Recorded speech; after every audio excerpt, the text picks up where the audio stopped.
Sabi nila, ang ganda ay nakikita sa kalooban.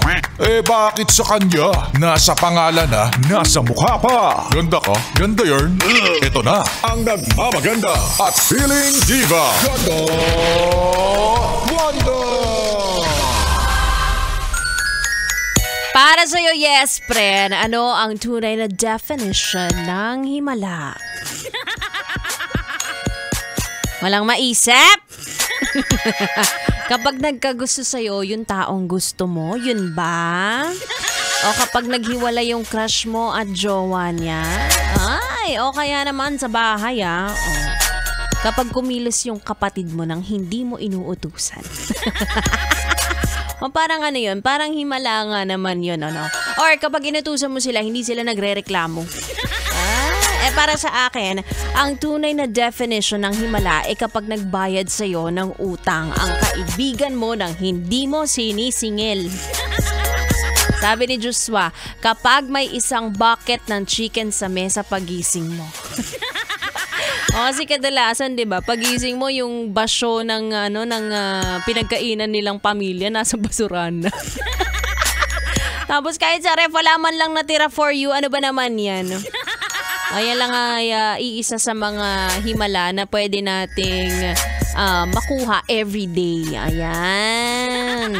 Anyway, that was River Maya with Himala. Kasama yun ako mga Yes Friend. It's me, it's your girl DJ Ganda Wanda dito sa 101.1 na Yes FM. Ito mga Yes Friend, yung panahon na si Bamboo pa ang frontman o vocalist ng bandang River Maya, diba? Kwento nga ni Bamboo, napilit lang daw talaga siyang mag-audition bilang vokalista dahil mahiyain talaga siya in real life. Gusto mo yon, yung mga talented mong kaibigan pero hirap magsalita, hirap makipag-socialize.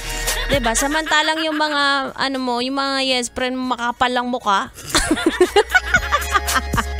Diba? Sila pa yung nauuna talaga sa magaling. Kasi kung ikaw kasing galing mo rin si Bamboo, no? Mananahimik ka ba? Hindi. Sabi nga ng mga matatanda, hindi tinatago ang talento sa bahay. Kaya nga ako nandito ngayon nagwo-work. Charot lang. Kwento pa ng former vocalist ng River Maya, nung pumasok siya sa banda, nag-evolve ang pagsasalita niya ng wikang Tagalog. Ay, actually kung mapapanood nyo yung first live performance nila ng Ulan, ano pa siya noon? Medyo slang pa si Bamboo noon. Hindi pa Ulan, Ellen. Maligo pa yung dila, ganyan. At compared daw sa mga performance niya noon ay naging better siya sa pagbibigkas ng Tagalog. Ang unfair talaga, no? Kapag nahihirapang mag-Tagalog ang cute, aminin nyo yan.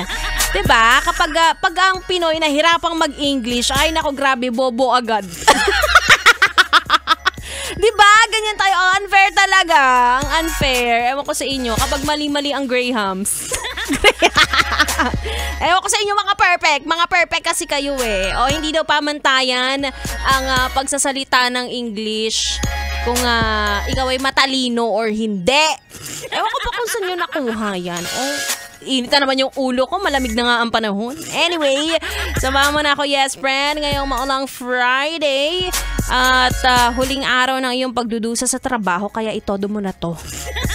Sige na, itodo mo na. At itutok mo lang yan dito sa 101.1 Yes FM. 101.1 Yes FM.